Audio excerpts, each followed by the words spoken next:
आज का जो टॉपिक है अपना, जो रिमेनिंग वाला पोर्शन था, माइक्रोस्कोपिक एग्जामिनेशन ब्लड स्मीयर कैसे करते हैं। फर्स्ट वाले लेक्चर में अपन ने डिस्कस किया था कि जो माइक्रोस्कोप का यूज कैसे करना है, जो मोनोकुलर क्या है, बाइनोकुलर क्या है। तो उसके जो नेक्स्ट वाला पार्ट जो बोला था आप लोगों से कि उसमें ब्लड की जो स्मीयर बनती है या पेरिफेरल ब्लड है, उसकी स्मीयर बनाने के बाद एग्जामिनेशन कैसे करना है। तो सबसे पहले जो है अपन को एक पेरिफेरल ब्लड स्मीयर बनाने के लिए फिंगर प्रिक वाला ब्लड भी यूज कर सकते हैं, या फिर डीटीए ब्लड का यूज भी कर सकते हैं।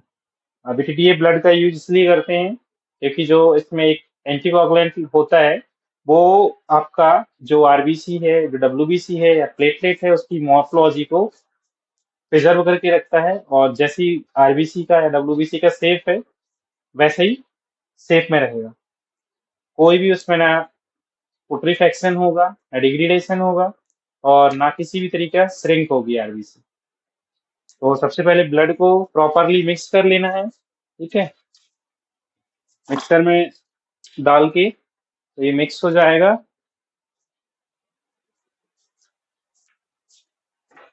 ब्लड प्रॉपर मिक्स हो जाएगा। जब तक ब्लड मिक्स हो रहा है तब तक अपन स्लाइड पे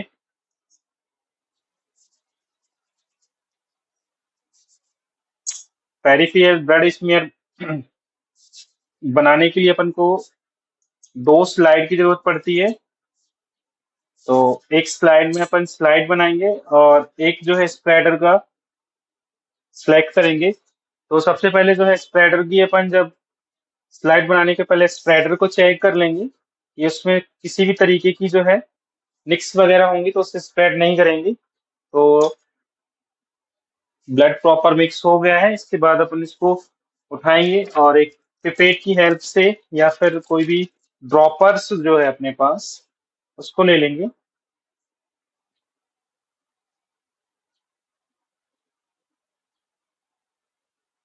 ये ब्लड को जो है हमने 1 ड्रॉप समथिंग ले लिया। इसके बाद जो है हमको दो पेरिफेरल ब्लड स्मीयर बनानी होती है, ठीक है। एक बनानी होती थिक और एक बनानी होती थिन। तो 2 ड्रॉप ले लेंगे। एक हम जो स्लाइड है उसके कॉर्नर पे ब्लड लेंगे और एक जो है उसके सेंटर पे ब्लड लेंगे। तो सबसे पहले जो है थिन स्मीयर को प्रिपेयर करना है अपन को। तो इस तरीके से जो स्प्रेडर जिसको हम बनाएंगे, एक दूसरी स्लाइड होती है, इसको अपन को 45 to 40 एंगल पे रखना है, ठीक है। इस तरीके से फिर ये ब्लड जो है दोनों एंड पे पहुंच गया है। इसके बाद इसको फॉरवर्ड कर देना है इस तरीके से। तो ये हमारी जो है ब्लड स्मीयर की जो है स्लाइड प्रिपेयर हो जाएगी। ये जब तक ड्राई हो रही है, तो इसको ड्राई होने के लिए छोड़ देंगे। देन इसके बाद जो है, जो अपन को एक थिक स्मीयर प्रिपेयर करना है, तो इसको इस तरीके से ओवल शेपेड या राउंड शेपेड अपन थिक स्मीयर प्रिपेयर कर लेंगे। अब ये दोनों स्मीयर हमारी जो है रेडी हो रही हैं। तो जैसे प्रिपेयर हो चुके हैं, अब इसके बाद क्या करना है कि इसको नॉर्मल आरटी पे यानी रूम टेम्परेचर पे अपन इसको छोड़ देंगे। जैसे ही दोनों स्मीयर जो है थिक और थिन ड्राई होंगे, उसके बाद अपन फिर स्टैंडिंग रैक पे इसको स्टैंड करने के लिए लेके चलेंगे। तो दिख रहा है ये वाला पोर्शन, ये साइन कर रहा है जो, ये टैल है। तो यहाँ पे हमको जो है टैल में ही स्लाइड में स्टैंड करने के बाद एग्जामिनेशन करना होता है, क्योंकि हेड पे जो है वो सबसे ज्यादा एग्रीगेशन रहेगा स्लाइड का, मतलब जो सेल्स का है कंसेंट्रेशन ज्यादा रहेगा। फिर बॉडी में थोड़ा सा जैसे स्प्रेड होता है तो कंसेंट्रेशन कम हो जाएगा। देन टेल पे जब अपन पहुंचेंगे तो ब्लड जहां खत्म होने वाला होता है, जब स्प्रेड करते हैं तो वहां पे जो है सेल का डिस्ट्रीब्यूशन बढ़िया तरीके से अपन को ऑब्जर्व होगा जब स्लाइड को स्टैंड करेंगे। तो ये हमारी स्लाइड जो है वो ड्राई हो चुकी है, अपन को स्टैंड करना है। तो स्टैंडिंग रैक पे स्लाइड रखी हुई है।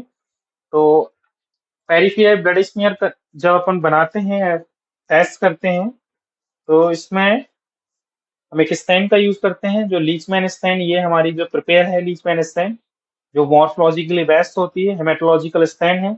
इस तरीके से स्लाइड के ऊपर जो है पूरा कवर अप कर देना है स्लाइड को, ठीक है। ओवरफ्लो हो जाता है थोड़ी बहुत अगर स्टैंड, तो कोई दिक्कत नहीं। तो ये हमने इसके ऊपर लीचमैन स्टैंड को पुट कर दिया है। अब इसमें हम 2 मिनट के लिए छोड़ेंगे, जिससे कि उसमें एक रिएक्शन हो सके। रिएक्शन जो है आपका एसिड और एल्कलाइन दोनों, जो न्यूक्लियस वाला पार्ट है वो एसिड होता है, और जो एल्कलाइन वाला पार्ट है वो साइटोप्लाज्म का होता है। तो हमारी जो स्टेन होती है लीचमैन, इसमें भी आपका दो तरीके से स्टेन का जो है मिक्सचर करते हैं। जो ईओसिन होता है वो आपका एसिड स्टेन होती है, और जो मैथिलीन ब्लू है वो बेसिक स्टेन होती है, मतलब एल्कलाइनेशन। तो जो बेसिक स्टेन है वो एसिड पार्ट को स्टेन करेगी, और जो आपका एल्कलाइन वाला नेचर है जिसका साइटोप्लाज्म का, उसको एसिड स्टेन करेगी, मतलब ईओसिन। यहाँ पे जो है हमारा टाइम जो है इस टाइम का 2 मिनट हो चुका है। अब इसको हम डाइल्यूट करेंगे, तो डाइल्यूट जो है बफर वाटर से करते हैं। ठीक है, तो ये प्रॉपरली जो है फ्लोटिंग जब तक नहीं हो जाएगा स्टैंड, तब तक हम डाइल्यूट करेंगे। अभी डाइल्यूट हो गए, इसके बाद हम इसको 10 मिनट के लिए स्लाइड को छोड़ देंगे, जिससे कि प्रॉपरली जो है स्टैंड उसमें रिटेन कर सके जो सेल्स वगैरह हैं, और अच्छे तरीके से स्टैंड हो सके। तो हमारी जो स्लाइड को हमने स्टैंड किया था वो स्टैंड हो चुकी है। ये एयर ड्राई जो है फैन के नीचे हो रही है। स्लाइड आपके सामने दिख रही है। ड्राई होने के बाद लेबल कर देना है स्लाइड को, जो भी पेशेंट का आईडी चल रहा है या जो पेशेंट का नाम है या जो हॉस्पिटल का रजिस्ट्रेशन होता है वो अपन को पुट कर देना है स्लाइड में। जैसे ही स्लाइड जो है ड्राई हो जाती है, उसके बाद हमको स्लाइड को जो है उठाना है। ठीक है, बैक पोर्शन को क्लीन कर लेना है, जिससे कि जो डस्ट पार्टिकल वगैरह जो लगे होंगे या अटैच हो जाते हैं स्टैनिंग के दौरान, वो क्लीन हो जाएगी। सबसे पहले क्या करना है कि जो आपका माइक्रोस्कोप है उसको भी क्लीन कर लेना है। ये लेंस वगैरह कभी कभी ऑयल लगा होता है, या जो आपके कंडेंसर है उसमें डस्ट आ जाती है, जो आई पीस वगैरह है उनको थोड़ा सा क्लीन कर लेना है अच्छे से, इस तरीके से। क्लीन होने के बाद फिर जो है फिक्स कर लेना है। ठीक है, लाइट सोर्स प्रॉपर आ रहा है कि नहीं वो देख लेना है।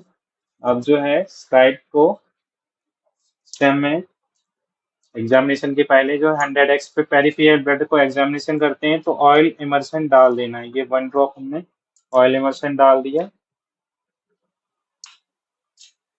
अब पहले फर्स्ट वाले वीडियो में मैंने तीनों लेंस के बारे में एक्सप्लेन कर दिया था, एक बार और बता दे रहा हूँ आपको।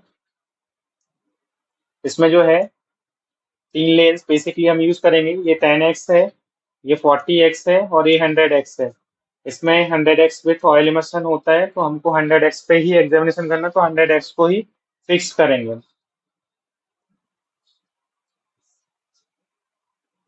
देन उसके बाद स्लाइड को देख लेना है, फ्रंट और बैक की फ्रंट में फिक्स करना है। अब ये हमने स्लाइड को जो है स्टेज पे रख दिया है।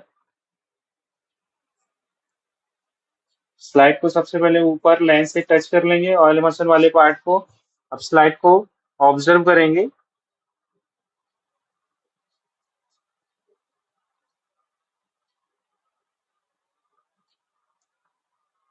जो हमने जो स्लाइड को जो फोकस किया है वो बहुत बढ़िया अच्छी तरीके से स्टैंड हुई है। सेल की मॉर्फोलॉजी बहुत बढ़िया दिख रही है। ठीक है, तो जो जैसे कि अपन को सेल की एग्जामिनेशन या स्टडी करनी थी, तो वो अपन स्टार्ट करेंगे। सबसे पहले जनरल इंट्रोडक्शन, कैसे क्या सेल्स को देखना है। तो सबसे पहले जो ब्लड के जो कंपोनेंट्स होते हैं मेजर, वो 3 कंपोनेंट्स हैं। आरबीसी, जिसको हम एरिथ्रोसाइट्स या लाल रक्त कणिका बोलते हैं, या डब्ल्यूबीसी जो है उसको हम व्हाइट ब्लड सेल्स या फिर ल्यूकोसाइट या टोटल ल्यूकोसाइट बोलते हैं। और लास्ट जो आपकी बचती है वो है प्लेटलेट्स।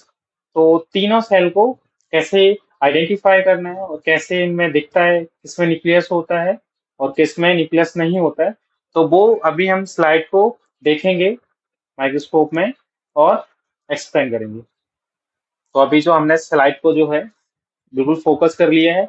अब लेंस के अंदर को जो आईपीस हैं देख लिया है, फोकस कर लिया है। अब आप लोगों को दिखाना है कि इसके अंदर जो फील्ड में क्या दिख रहा है। फोकस करेंगे, आपको सबसे ज्यादा एग्रीगेशन दिखेगा, सेल का डिस्ट्रीब्यूशन दिखेगा, रेड या ऑरेंज कलर की सेल्स दिखेगी। तो वो जो रेड और ऑरेंज कलर की जो सेल्स दिखेगी वो है हमारी आरबीसी। तो आरबीसी जो है नॉन न्यूक्लियोटाइड सेल्स होती है। डायमीटर 7.2 टू 7.3 माइक्रोन डायमीटर होता है। इसका नॉर्मल काउंट जो है 4.5 से 5.5 मिलियन पर क्यूबिक में होता है। आरबीसी के अंदर एक थोड़ा सा एक रिंग सेपेट अपन को स्ट्रक्चर हल्का सा दिखेगा, मतलब थोड़ा सा कलरिंग सब्सटेंस, जिसको हम बोलते हैं हीमोग्लोबिन। तो देखो कैसे दिखती है। देखो जो ऑरेंज या थोड़ा सा पिंक कलर की जो ऑब्जर्व हो रही है वो आपकी आरबीसी है।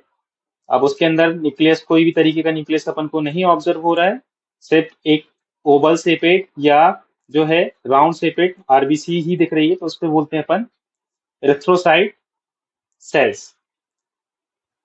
अब जो सेकेंड जो आरबीसी के बाद जो ज्यादा सेल्स अपन को ज्यादा देखने को मिलती है वो होती है डब्ल्यूबीसी के 5 टाइप के सेल्स होते हैं: neutrophil, eosinophil, basophil, monocyte and lymphocyte. तो अभी जो हमारा माइक्रोस्कोप में जो फीड मैंने सेट की हुई है, जो आप लोग को दिखाऊंगा, लिम्फोसाइट्स के दो दो सेल्स होती हैं, एक होती है लार्ज लिम्फोसाइट और एक होती है स्मॉल लिम्फोसाइट। बहुत बढ़िया तरीके से स्टैंड हुई है जो अपनी स्मीयर है। तो जो थोड़ा सा ब्लू इस कलर में जो है स्टैंड पकड़ी हुई है सेल्स में, ओवल शेपेड देखेंगे, न्यूक्लियस जो है पूरा कवर होता है, न्यूक्लियस ऐसा आधा नहीं दिखता है लिम्फोसाइट में। तो एक जो छोटा जो सेल्स दिखेगा जिसका साइज तो आरबीसी थोड़ा सा बड़ा होता है, 7.8 टू 8.0, और जो लार्ज है उसका 8.5 से 9 या 10 माइक्रोमीटर अप्रोक्स जाता है। ये देखो फील्ड में जो अपन ने फोकस किया है उसमें जो थोड़ा सा ब्लू इस कलर का, हल्का सा पर्पल कलर का जो दिख रहा है अपर साइड में, वो स्मॉल लिम्फोसाइट है। और जो नीचे उसके जस्ट वो लार्ज लिम्फोसाइट्स है। अब उसके थोड़ा सा नीचे अगर अपन बात करें, छोटे छोटे से जो डॉट दिख रहे हैं सेम कलर में, पर्पल या ब्लू कलर के, वो आपको बहुत सारे दिख रहे हैं। आरबीसी से छोटा दिख रहा है जो, वो आपके प्लेटलेट्स हैं। प्लेटलेट का जो साइज है वो थोड़ा सा बहुत ज्यादा छोटा होता है, 2 to 4 माइक्रोन है। और प्लेटलेट का जो है काउंटिंग नॉर्मली 1.5 लाख से 2.5 लाख तक जाती है। अब जो अभी आगे लिम्फोसाइट सीरीज चल रही थी, लिम्फोसाइट के बाद सेकेंड जो सेल्स आती है वो होती है आपकी मोनोसाइट। मोनोसाइट जो सेल होती है वो आपकी आग्रेनोसाइट सीरीज में आती है। और इसमें जो है ग्रेन्यूल्स प्रेजेंट नहीं होते हैं, सिर्फ न्यूक्लियस जो है वो प्रेजेंट होता है। और न्यूक्लियस का जो शेप होता है वो आपको किडनी शेपेड या वी शेपेड दिखता है, जो अभी मैंने फोकस करके रखा है और ऑब्जर्व होगा। ये देखो सामने आपके जो है बिल्कुल क्लियर विजुअलाइज हो रही है जो है मोनोसाइट जो है, किडनी से पेट जो है स्ट्रक्चर दिख रहा है न्यूक्लियस का। और जो साइटोप्लाज्म में थोड़ा सा कॉर्नर दिख रहा है, ये जो है आपकी मोनोसाइट सेल्स है। अब इसके बाद जो है आपकी ग्रेनोसाइट सीरीज में जो सेल होती है वो जैसे कि वाई, जो बायलोब्स होती है वो आपकी है, जो मोस्टली बहुत कम दिखती है, लेकिन अभी जो ऑब्जर्व किया पीवीएस पेरिफेरल ब्लड स्मीयर को, तो वो अपन को ईओसिनोफिल दिख गई है, तो आपको दिखाते हैं। ठीक, जो अभी सेंटर में आपको जो सेल ऑब्जर्व हो रही है दिख रही है स्क्रीन पे, वो आपकी जो है वो ईओसिनोफिल है, जो कि बायलोब्स इसका जो है न्यूक्लियस होता है। और थोड़ा सा अगर थोड़ा और क्लियर देखोगे तो उसमें जो डॉट डॉट जो दिख रहे हैं वो ग्रेन्यूल्स होते हैं, तो इसलिए इन सेल्स को जो है ग्रेनुलोसाइट सीरीज में रखा गया है। डब्ल्यूबीसी की है, ईओसिनोफिल सेल है। अब जो लास्ट जो अपनी सेल बची हुई है वो न्यूट्रोफिल है, कि जो डब्ल्यूबीसी में सबसे ज्यादा परसेंटेज में होती है, 70 to 75%।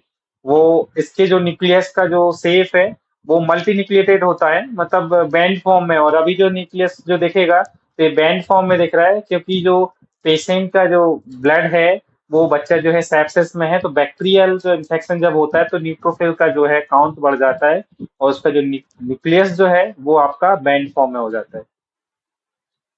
ये जो देखो स्क्रीन पे जो शो हो रही है ये आपकी न्यूट्रोफिल है, मल्टी न्यूक्लिएटेड दिख रही है, और थोड़ा सा बैंड फॉर्म में है। जो इसका न्यूक्लियस है वो बैंड फॉर्म में मुड़ा हुआ है, इसलिए क्लियर अपन को मल्टीलोबुलेट नहीं दिख रहा है। अपन ने जो अभी स्टार्टिंग में जैसे बात की थी कि जो स्लाइड के जो है 3 पोर्शंस बनते हैं, हेड, बॉडी, टेल, तो वो अभी आपको क्लियरली दिखाते हैं कि कैसे किस चीज पे क्या डिस्ट्रीब्यूशन कहाँ ज्यादा दिखता है, किसका कंसंट्रेशन कहाँ ज्यादा। ये जो है इसमें आपको जब दिखाएंगे तो अपन जो हेड से चालू करेंगे, हेड से टेल की तरफ मूव करेंगे। तो जो हेड वाला पोर्शन जो रहेगा उसमें बहुत ज्यादा सेल्स का एग्रीगेशन होता है, कंसंट्रेशन ज्यादा होता है। तो अपन को यहाँ पे सेल की जो मॉर्फोलॉजी है वो प्रॉपर नहीं दिखती। फिर थोड़ा सा अपन जो है हेड के बाद बॉडी की तरफ जब ट्रेवल करेंगे, मूव करेंगे स्लाइड को, तो वहां पे थोड़ा सा और विजुलाइज देखा। फिर उसके बाद जब अपन टेल वाले पोर्शन में पहुंचेंगे तो स्लाइड में हम न्यूक्लियस, न्यूक्लियस के साथ साइटोप्लाज्म, आरबीसी और डब्ल्यूबीसी कैसे दिखती है वो ऑब्जर्व करेंगे।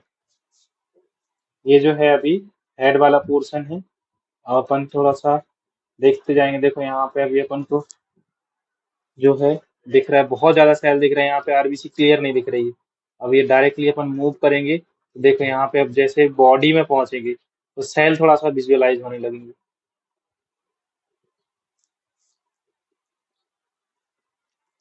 ये यहाँ पे थोड़ा सा जो कंसेंट्रेशन अब कम हो रहा है।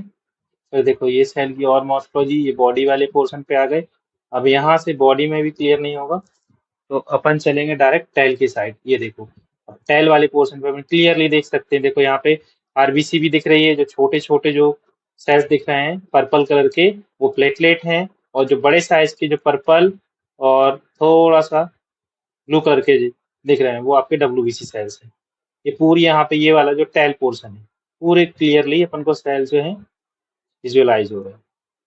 जो आप सबसे ज्यादा जो सेल्स दिख रहे हैं ये आरबीसी हैं, छोटे साइज में है प्लेटलेट हैं, और ये बड़े साइज का जो है वो डब्ल्यूबीसी। और नीचे जो साइड में दिख रहा है ये आपका न्यूट्रोफिल है जो मल्टी न्यूक्लिएटेड होता है।